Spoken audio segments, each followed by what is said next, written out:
हज़रत उज़ाफ़ा बिन यमान रदी अल्लाह ताला अन्हु फरमाते हैं, तिरमिज़ी शरीफ की हदीस है, फरमाते हैं मैंने अपनी माँ से कहा, अम्मा मैं जा रहा हूँ हुजूर की बारगाह में और जा रहा हूँ तेरी और अपनी बख्शिश की दुआ कराने।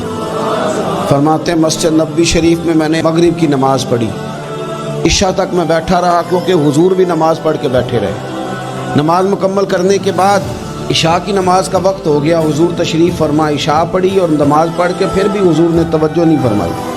हुजूर बाहर निकल गए, मैं भी पीछे पीछे चल रहा था। मैं तो दुआ कराने आया था ना, घर से दुआ कराने आया, पीछे पीछे चल रहा था। फरमाते हुजूर ने मुड़ के नहीं देखा, चलते चलते फरमाया कौन है मेरे पीछे। अभी मैं बताने ही लगा था तो खुद ही फरमाने लगे हुज़ाफ़ा है।